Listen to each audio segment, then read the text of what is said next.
Tere tulemast kuulama konservatiivse kristlase saadet. Iganädalane vestlus usu, poliitika ja kultuuri teemadel. Teiega on täna Marko Müürisepp ja Hans-Kris Loime. Tere tulemast kõigile, konservatiivne kristlane 15. episood. Minuga on stuudios ikka Marko. Tere Marko. Tervist. Nii kiiresti on läinud aeg. On tõesti. Ja nädal on mööda läinud. Ja kevad on kätte tulnud. Jaa. Õues on soe, jalutasin nädalavahetusel Pärnus ringi mõnus. Ma ütlen, et näpud ei külmunud enam ära. Ja lumi oli ka sulanud. No mina käisin nädalavahetusel kirikus, õhtuteenistusel laupäeval ja siis pühal liturgial pühapäeval ja ka päike paistis, täpselt samamoodi oli tore. Loodame, hävardavad küll, et tuleb lumi uuesti, aga loodame, et selleks aastaks on ehk kõik. No ma lund tegelikult ei oota. Ei oota, mina ka ei oota. Aga täna on meil väga tõsine teema, et loodus ja majandus. Jaa. Hakkame pihta siis vaikselt, et loodus on meie pärand. Ja, et kas majanduskasvu ja töökohtade loomist võib toetada keskkonna arvelt või kui sobilik see on konservatiivsele kristlasele. Aga enne kui me sinna üldse läheme, ma käisin eelmine nädal konverentsil. Eelmine nädal oli konverents, mille korraldas Liada Nilsson-Järg, kes ka siin meil on saates käinud ja kes ka tuleb meie järgmisesse saatesse.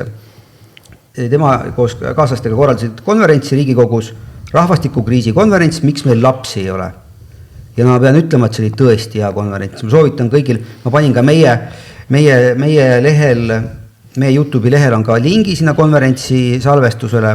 Soovitan kõigil järel vaadata, eriti soovitan Maarja Vaino oma ettekannet, kus ta räägib sellest probleemist, sellest juurpõhjusest, et miks tõesti Eesti inimesed ei soovi, miks nagu emaks olemine on põhimõtteliselt sõimu sõna, et me oleme jõudnud sellesse kohta, kuigi see peaks olema tõestetud täiesti nagu kõrgele ülimaks selliseks vooruseks olla ema, siis kahjuks grupp vasakpoolseid ja liberaale on selle mõiste täiesti jalge alla trampinud. Aga üldiselt vaadaks seda sellelt konverentsilt. Väga hea, et sa sellest hakkasid rääkima, et täna sõites Tallinna poole bussis kuulasin ühte meie konkurendisaadet ka, kus räägiti sellest, et oli selline konverents, räägiti, aga väga kaua ei tahtnud olla, sellepärast, et me kõik ju teame juba ammu neid põhjuseid, aga ühtegi lahendust seal ei pakutud.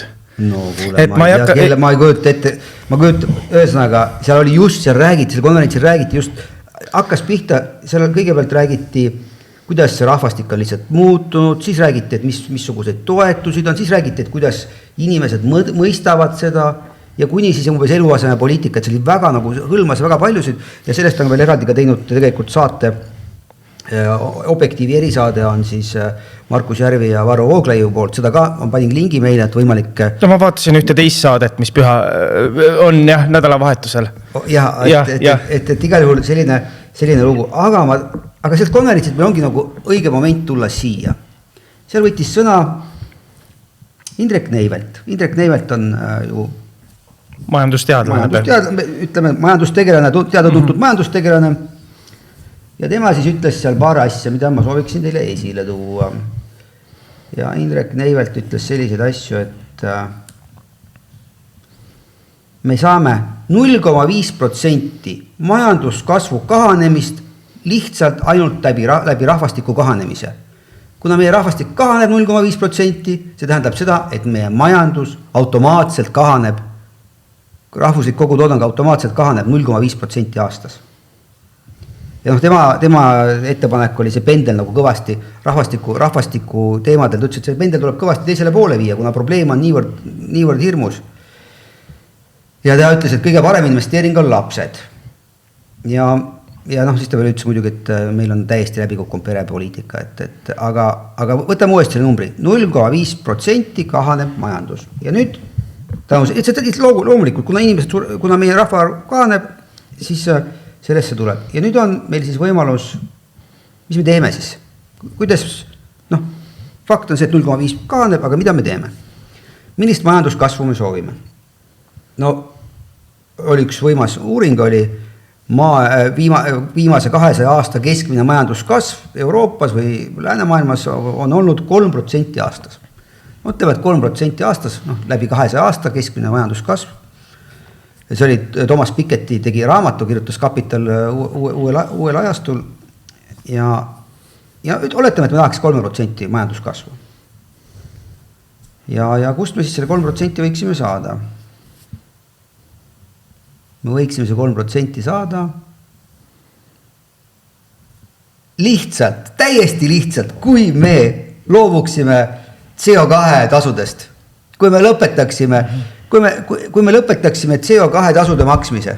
Aga kuidas, jah, ma saan aru, kuhu sa sihid selle kõigega, aga ütleme, et praegune ju valitsuspoliitika ei ole ju seda üldse soosinud, et saaks nagu seda teha.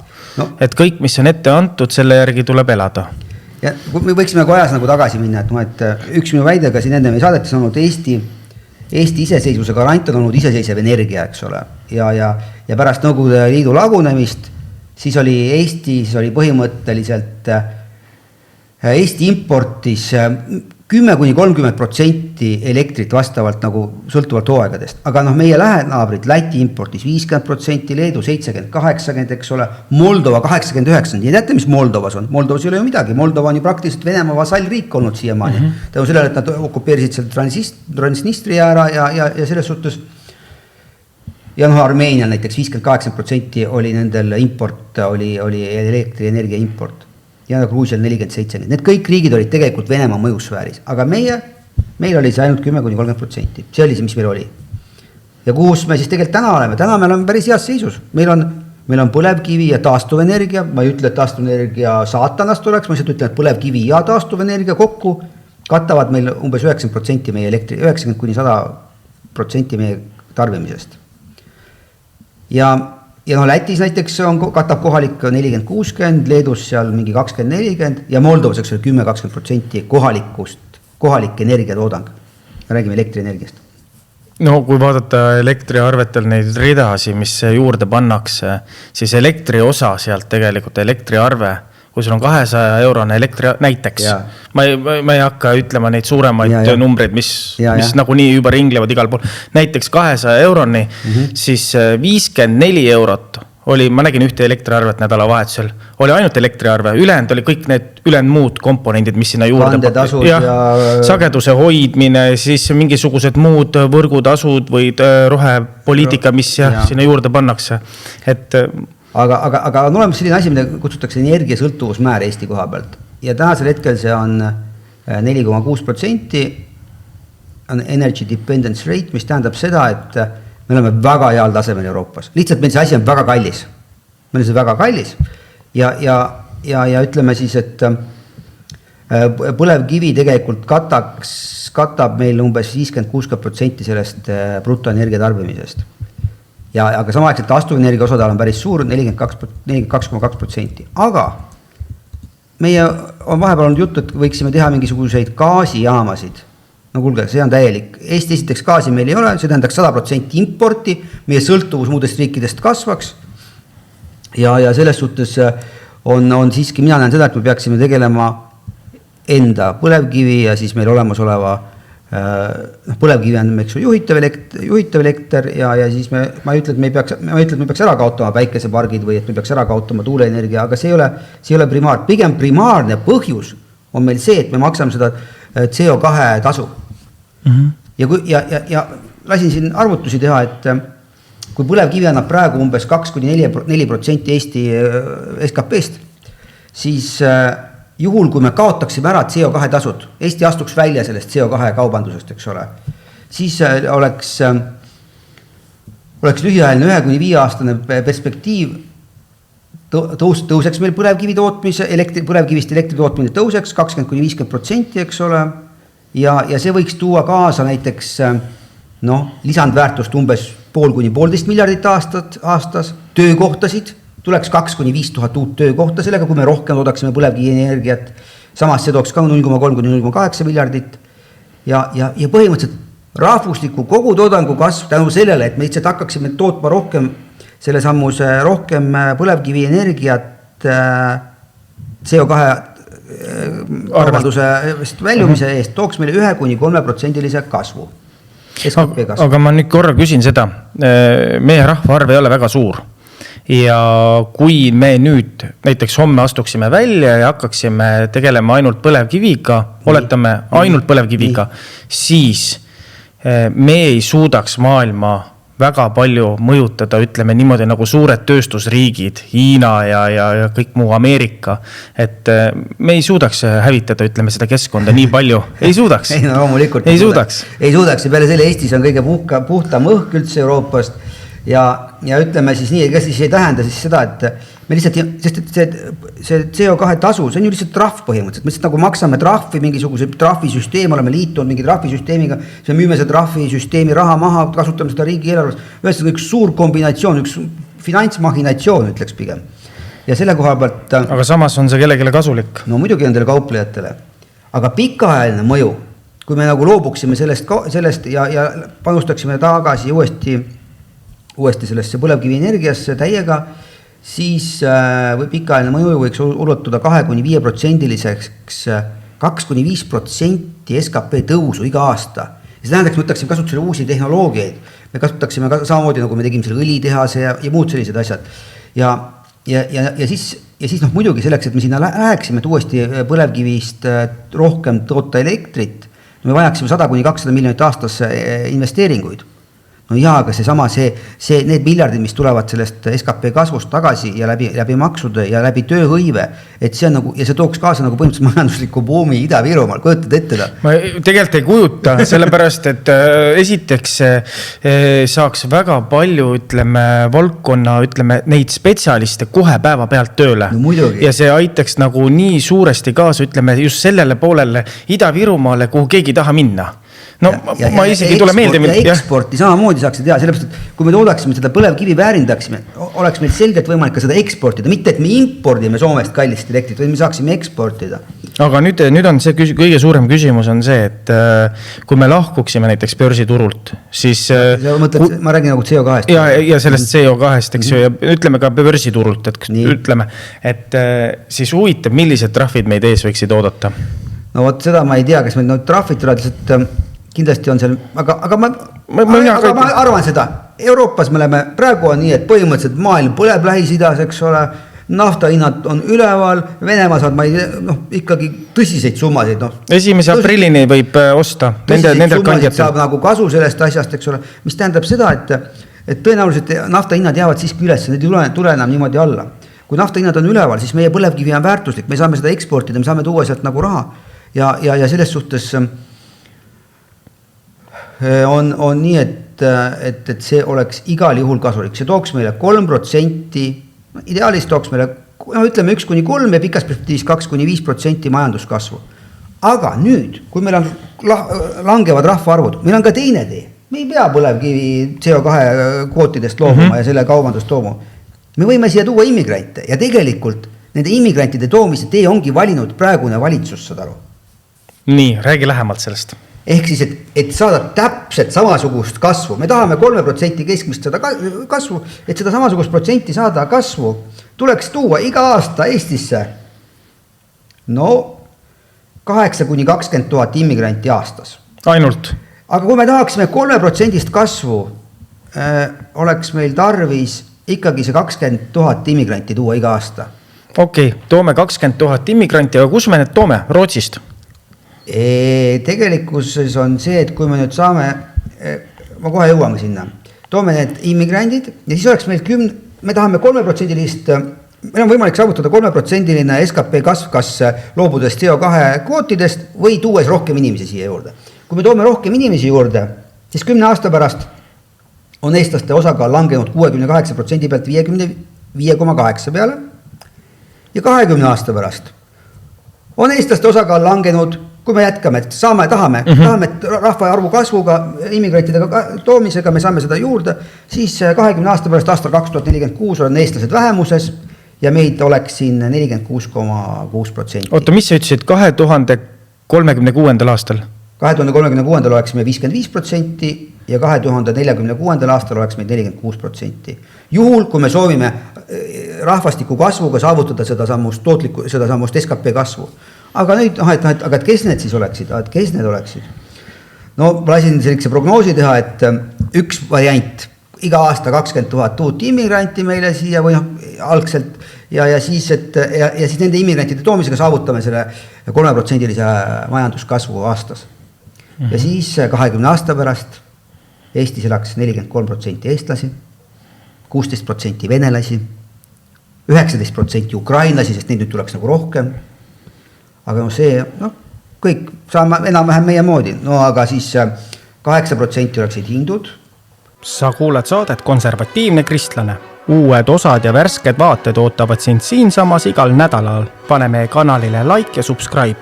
Nii aitad meil hoida kristliku maailmavaadet pildis ja jõuda veelgi rohkemate kuulajateni. Siis oleksid usbekid, kasahhid 6%. Et põhimõtteliselt selleks ajaks 20 aasta pärast, kui me sooviksime niimoodi teha, oleks 15% asiaadid meil siin põhimõtteliselt. Ei, rohkem kui 15. No 15-16% oleksid asiaadid siin. Ja siis selleks ajaks on ju alampalk ka läinud. Et, võib-olla siis on veel rohkem. Õige tuleb tagasi või alampalga juurde, loomulikult siis võib-olla oleks veel nii. Ehk siis päris karm. Kui sa niimoodi räägid, siis see tulevik tundub üsna sünge. Aga isegi kui me teeme nii, et me toome neid vähem, nii nagu praegu tahaks tuua 8000, eks ole, aastas või niimoodi. Aga see on ikkagi, aga siis need arvutused, Reformierakonna valitsus on kõik need arvutused samamoodi läbi. Nemad teavad seda pilti, nad lihtsalt ei räägi teile seda pildist. Aga see on võit. No, majanduskasv on võimalik saavutada. Ja kui me mõtleme Eesti 200 omad, ta ei öelnud seda, ta ütles, et ta tahaks, et Eesti oleks mingi 2 miljoni. Vaat siis me tuleme samasse numbrisse, me oleme jõudnud arvutustega samasse kohta, tahaks, et Eesti oleks 2 miljoni elanikuga riik. Aga nendest 2 miljonist eestlased oleks 900 000 umbes. Saad aru? Ja ma saan aru, kui sa niimoodi nagu ütled, kas nad on enam-vähem samamoodi, ütleme seal Eesti 200 siis läbi käinud. Ma olen täiesti kindel, et nad on selle sama arvutuse teinud, kuidas seda saada. Nemad võib-olla ei ole võtnud seda, nemad ei ole selles referentspunktiks. Nad on tahtnud 3% aastas seda samust keskmist SKP kasvu. Ja nad ei ole võtnud referentspunktiks, et me loobume CO2 kauvad. Et aga lõpuks ju siis me võitleme ju nende immigrantide pärast ju Euroopas teiste suurriikidega ka, Saksamaa ja Prantsusmaaga. Aga meil on olemas oma nagu maavara, mida võiksime väärindada ja siis sellega nagu teha. Aga kogu selle mõte on see, et me kogu selle põlevkivitööstuse, me ehitame selle ümber põlevkivitööstuse, me arendame seda, eks ole, maailmas on olemas 3 riiki, kes tegelevad põlevkiviga, Hiina, Kanada ja Eesti, 3 tähtsat riiki. Ja sealt on võimalik teha põlevkivi, õli ja muid selliseid asju. Aga ma tahaksin rääkida veel millestki. Ma just rääkisime mingite poliitikutega, et on olemas Eesti poliitikas on üks sõna, millest ei tasu üldse rääkida, eks ole. Ja selle sõna nimi on fosforiit. See on minu lemmik teema, aga ma lasen sulle rääkida. Mina olen eelmine aasta sellel mingil konverentsil käinud, kus käis sellest fosforiidist rääkimas. Ja minule väga meeldib see teema sellepärast, et esiteks me oleme ajas nii palju edasi liikunud. Uusi tehnoloogiaid on, kuidas seda tuua välja, seda maavara, maapõuest ilma, et seda nagu tervet Eestit üles ei peaks kaevama. Ja no ma saan aru, Rakvere juures on kõige suurem varu. Et Eesti fosforiidi arvutuslikud varud on Euroopa Liidus suurimad. 10 miljardit tonnina. Ja põhimõtteliselt on nende varude väärtus 100-200 miljardit. Kujutad see ette? 100-200 miljardit, see on nagu iga inimese, iga kodaniku kohta ikka päris arvestatav summa, eks ole. Aga seda peaks siis nagu mitte lihtsalt nagu maast üles kaevama ja välja tassima, et loomulikult siis sellest ei tule. Peaksime sellest väärindama, tegema sellest erinevaid väetiseid, haruldasi muldmetalle sealt välja võtma. Saad aru, muldmetallid, see on see valuuta, millega Hiina praegu pigistab, eks ole. Ja kui me fosforiidi kaevandamise, mis võtaks aega 10-20 aastat, et me jõuaksime sinna. Ja kui me võtaksime lühiajaliselt esimese 5-10 aasta jooksul pärast selle käivitamist, me saadaksime SKP tõusu 0,5-2%. Ja ka pikaajaliselt, koos arvatud need arvutused muldmetallid ja fosforappe ja kõik need, mida saaks seal toota, on siis 3-5% pikaajaliselt juurde seda sammust. Ma küsin niimoodi, et mis sa arvad, kui populaarne teema see on ja kas seda peaks uus Riigikogu kindlasti arutama? Ei küsin, ma ju rääkisin, mis see teine alternatiiv on. Teise alternatiiv, meil on võimalik valida 2 teed, kuidas minna, kas me läheme siin koos hindude ja usbekkide ja ukrainlaste ja venelastega helgele tulevikule vastu, või me säilitame, sest et selle konkreetse variandiga on võimalik säilitada eestlaste osakaal rahvastikust umbes nii nagu praegu, et kui me on võimalik, noh okei, meil on 68, meil oli praegu oli 68, mida 68,6, meil on võimalik säilitada see 68, mis ta siis oleks, ta oleks siis 68,6 oleks meil võimalik säilitada oma rahvastiku osakaal, eestlaste osakaal sellest rahvastikust. See tähendaks, et me ei too mitte kedagi juurde. No. Ja siis põhimõtteliselt praktikas oleks meil siis 20 aasta pärast oleks meid sama palju kui praegu, umbes 900, natuke üle 900 000. Ja meil õnnestuks läbi CO2 kvootide loobumisest tuua, eks ole, 3% kasvu, läbi selle sammuse fosforiidi väärindamise tuua 5% kasvu, kokku umbes 8%, ideaalis nagu 8% majanduskasvu. 8% majanduskasvu on täielik, totaalne selline, ütleme siis asi, et või teine variant, et meid on siin 43% eestlasi, 16% venelasi, 19% ukrainlasi ja peaaegu 10% hindusid ja kindlasti üle 6% usbekke ja kasahhi ja tadžikke. Et meil on nagu 2 teed valida, kui me tahame majanduskasvu. Või muidugi me võime ka kõigi vaesemalt elada ei taha. Mitte kõik, vaadake kõiki neid valimispakkumisi, kõik tahavad ju, inimesed tahavad midagi rohkemat. Aga saade on meil nii kiiresti läinud, et ma just praegu vaatasin 21 minutit oleme juba rääkinud. Aga ma tahtsin veel öelda seda, et valimised on juba, stardipauk on antud. Tahtsin meile rääkida korra sellest, või küsida sult, et presidendi valimised tulevad. Ma tean, et see ei ole selle saate teema meil, aga kas sulle tundub ka, et juba käib üksteise selline, ütleme, kompamine, et kellele pakutakse mida? Mulle tundub see tsirkus, ma lugesin ühest nimest, mida ma olen kunagi kuulnud, et ma lugesin, et sotsiaaldemokraadid, et Reformierakond palus, et sotsiaaldemokraadid teeksid välja selle nime, mingi väliseestlase nime, eks ole.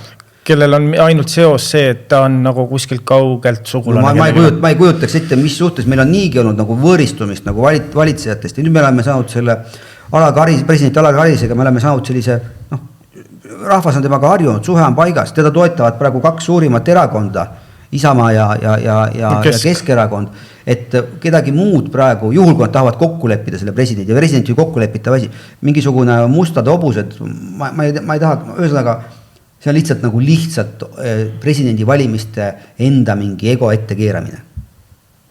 Et olen ise ka sellel teel palju mõelnud, et peaks olema otse valimine, saaks rahvas äkki paremini just mõelda selle peale, kes tuleb neile sinna ette ja mitte ei lepitaks seda kuskil tagaruumis kokku. Sest nüüd me võime saada neid nimesi päris palju ja tuleb jälle kuskilt äkki mingisugune jokker, mida me ei oota äkki. Ei mis jokker, see on esiteks, ma mäleta palju, see 60, üle poole rahvast soovis ise valida presidenti. Nii. Ja miks me ei või anda rahvale õigust valida seda enda esindajat? Me saame aru, et ta ei ole täidesaatev võim.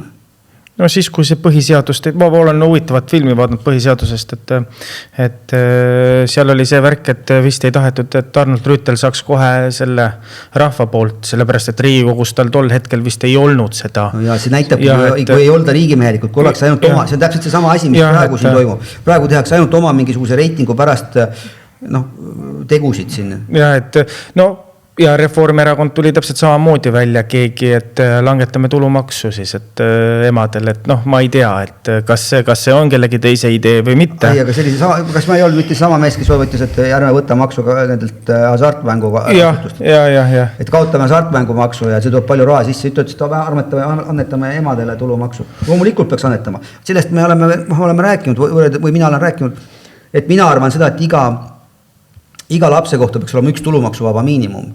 Ja see näiteks riigi nagu austust laste vastu, emaduse nagu kinnitamist. See oli ka see, millest seal konverentsil räägiti. Aga juhtus 3 asja veel sel nädalavahetusel. Oli laupäeval, korraldasid siis 3 erakonda korraldasid oma ürituse. Ja üks nendest üritustest oli siis parempoolsete üritus. Ja siis tuletan meelde, et parempoolsed soovivad teile tasulist kõrgharidust. Nii et kui te soovite tasulist kõrgharidust, parempoolsed on teie valik. Siis teine asi oli, et Keskerakond otsustas seda, et nad liituvad Euroopa ECR ehk Euroopa konservatiivide. Ehk kui te tahate vähem Euroopa Liitu, palju vähem Euroopa Liitu, siis on nemad nagu õigel teel, aga samas ma ei saa aru, seal sees on päris suur võitlus ja Yana Toom oli väga kurb, ütles, et see oli täiesti hirmus, mis juhtus tema erakonnale, aga noh, Yana Toom jätkab Reformierakonnaga samas fraktsioonis Euroopa Parlamendis. Jah, et ta on vist olnud kogu aeg ühes selles fraktsioonis ka seal vist... Ja lõpetuseks EKRE, Martin... Ja Mart Helme, sa tahad rääkida nüüd sellest tuurist? Ei, mitte tuurist, ma tahan rääkida, et see Martin Helme lihtsalt põhimõtteliselt oli nii kurb. Ta ütles, et see on vale, et teised võtavad meie ideed üle. See on täiesti vale, et teised võtavad meie ideed üle. Aga tegelikult on niimoodi, et maailmas on olnud väga palju juhtumeid, kus selle esimese asja välja mõtleja ei saa sellega edukaks. Edukaks saab see, kes selle nagu viib korralikult täide ja võib-olla isegi parendab. Ja siin on nagu täpselt see, mida ma tahangi öelda. Ongi nii, et EKRE-l võib olla palju häid ideid, aga millegipärast nad on nagu liiga radikaalsed oma nende asjadega. Ja Isamaa on täpselt selline erakond, kellel on nagu seda nagu haldussuutlikkust ja ütleme ka siis sellist vähem radikaalsust, et need asjad viia täide ja tõesti juhtubki nii, et EKRE ideed viiaksegi täide ja aitäh EKRE nende ideede eest ja siis annan sulle nüüd, mis sa tahtsid öelda? Ma tahtsin veel seda öelda, et tänane saade oli väga hea ja hoogne ja kas meil on järgmine nädal, on meil saatekülaline? Jaa, Leada Nilsson järgi, siis me jätkame sellest asjast, me räägime, kas riik peaks tegema midagi perekondade toetuseks. Siis me tuleme selle juurde ikkagi tagasi ja ütleme, et mis seal konverentsil täpselt siis räägiti ja kuidas on edasi. Ja tänasest ma ütlen ka, et vaatajad ei pea muretsema, kohe homme neid immigrante ei tule. Aga see on kõik meie enda kätes. Aga tõesti, ma rääkisin teile, mis meiega juhtub, meil on valida. Selge, aga kas tõmbame täna selle saatele joone alla ja soovime kõigile kõike head või head pastu ja jätku ja siis näeme järgmine nädal. Aitäh, teiega olid saates Marko Müürisepp ja mina Hans-Krist Loime. Kõigile kõike head. Sa kuulad saadet Konservatiivne kristlane. Uued osad ja värsked vaated ootavad sind siinsamas igal nädalal. Pane meie kanalile like ja subscribe. Nii aitad meil hoida kristlikku maailmavaadet pildis ja jõuda veelgi rohkemate kuulajateni.